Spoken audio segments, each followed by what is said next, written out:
Hello, everyone. Welcome to 10 Minutes Astrology. And this moment, we are floating with Transit Neptune. And so this week, we are moving into a very important house. But before that, hi, Alejo. How are you?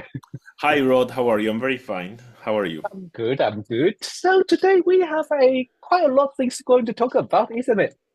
Well, the seventh house is such an important house because it's an angular house, it's the house of the other, the opposite of the ascendant. Mm-hmm. And so when Neptune goes into the seventh house, he's not just going into the seventh house, he's also making a conjunction to the Ah, descendant.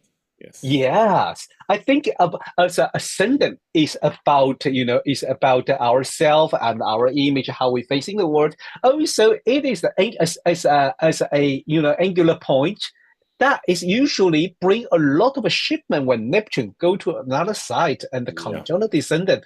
It's kind of a significant moment in our life, isn't it? It's a very significant moment, and especially also if you think about the seventh house, you said the first house ascendant is who I am. If we think about the seventh house, who others are, how we relate to others, planets when they go into the seventh, they are creating some cataclysms. Ooh, you use the big word now, catalyst.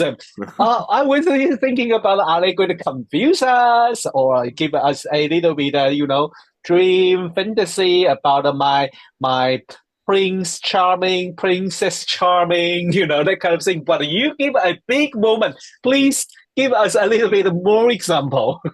So I like your idea. Actually, let's start with your idea. Let's build it from your idea of dream and fantasy. All So right. when Neptune is in the seventh house, we are very probably we're very engaged with projecting images and fantasies and ideas onto others. So we might be willing to connect with others from a place of illusion. And I mean, it's not just the only thing. Maybe we're just very empathic and very sensitive.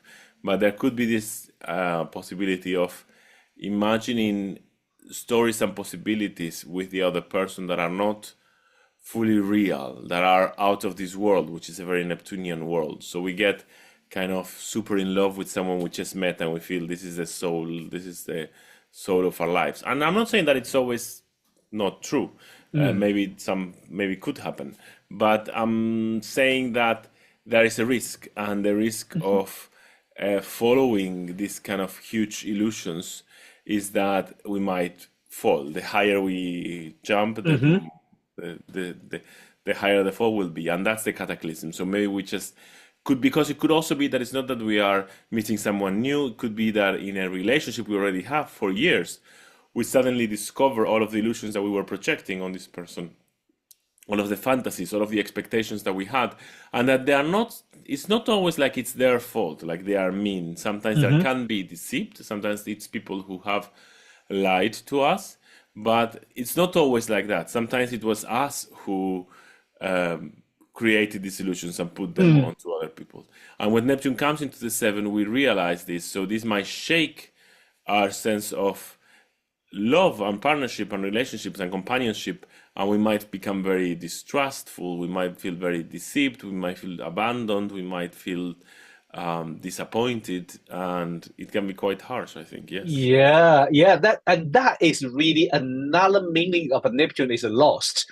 So we have the kind of like suppose that with that scenario, like we have a lot of imagination or fantasy. We project on another person that who we have a relationship for a long time, and then suddenly you realize either they deceived or either they lying or either in another way we have too much imagination to project on them either way, and that is kind of aware about wow why we are doing this, and it's also related to ourselves back to the ascendant again.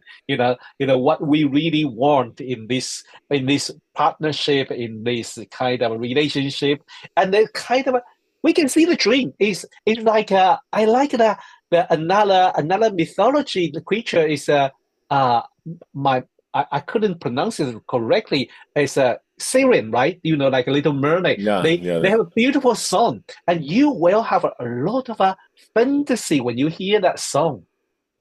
And that is kind of it could be a Well, in one way, it's dangerous. It lures you to jump into the sea to search in that one. But in another way, is also if you can survive that challenge, you can see the enlightenment. You can see what is your greatest dream. And then you Yeah, have very a, good point. Yes, very good point. Yeah. So enchantment can take us to actually some of our deepest dreams and desires. mm, So maybe part of this cataclysm or this kind of falling into reality is actually a maturing experience in which we discover what our dreams are. And perhaps it's not so much that we have to give up our dreams, but we have to give up the way we're trying, the person we are trying to build these dreams with.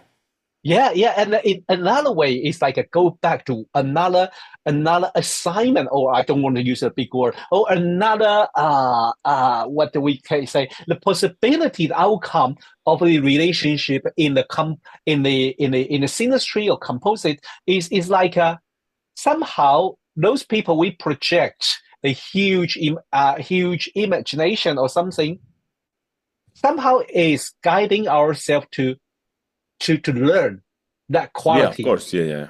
back to our life. Yeah, yeah, of course. Why did we deposit this onto them? What is it that we Yeah, felt we lack that we needed to put it in them and try to find it through them? Yes, of course. And I think this can even happen when people have been mean. I mean, that's always a question of I don't know, it's complicated. Yeah. I mean, of course, some people are victims of being deceived and being yeah, tricked into stories. But sometimes it really sounds amazing that people didn't see the signs. Not all the time. yeah, I think sometimes people were very clever in the way they tricked and they lied. yeah. But sometimes it seems amazing how we discovered like how I didn't see all of these signs. Yeah. Yes, indeed. And it was very interesting that the one time I heard about an interview of an artist about her how she how she grew through this kind of a relationship fantasy. She said, well, she was a kind of a usually attract toward to those men with kind of artistic quality.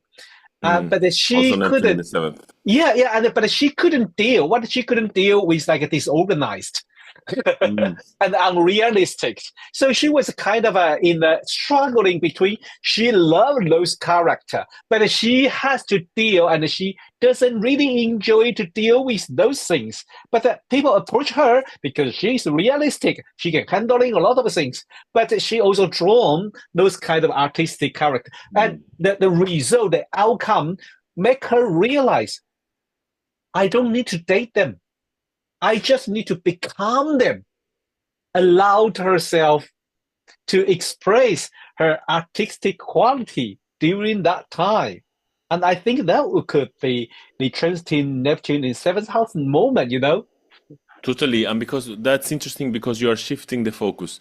Because we're saying so far like it's other people who deceive us, it's other people who maybe may lie to us. And now what you're saying is tapping more into the idea, what lies do we say to ourselves that we engage with these people? So Mm. maybe we are also lying to other people. We are also deceiving to other people when transiting Neptune goes into the seventh house. We realize that because this woman that you're saying, in some way, she was lying to them. In this, of course, I'm not. I don't want to say it. I mean, life is complex, of course, and I'm simplifying a lot, but I have this idea of, she was pretending to be in love with them, but actually Hmm. she was more in love with this kind of world that they bring, this artistic Yeah, world. And perhaps yeah, when she accepted this lie that she was exerting, she was allowed to create a different relationship. Because I think with Trump transiting Neptune going through the seven, it could also be that maybe there's nothing traumatic. Maybe it's not that the other person is lying or that fantasies are hmm, falling. Maybe it's more like we feel that what made us feel interested in somebody is shifting, and we feel confused about how we feel, and we feel like we don't really know why we're in this relationship or where is this definitely. relationship going. And maybe Yeah. maybe it's just a discovery of something that was being happening for a while. It's just with Mhm. the Neptune goes there, we see it. Yeah, definitely. Well, so interesting because I think it is an important moment when transiting Neptune move into the kind of angular house, especially the seventh house. It could be, pretty interesting or pretty challenging. But well, when transiting Neptune move to the eighth house, that would be Well, another that's story. Yeah, I know. that's another story. Yeah. I think so because while transiting Neptune in seventh house, you can still blame somebody else. When it comes to the eighth house, I don't know who we going to blame then. But you Yeah. want to know more? Join us for next week. Bye bye. Bye.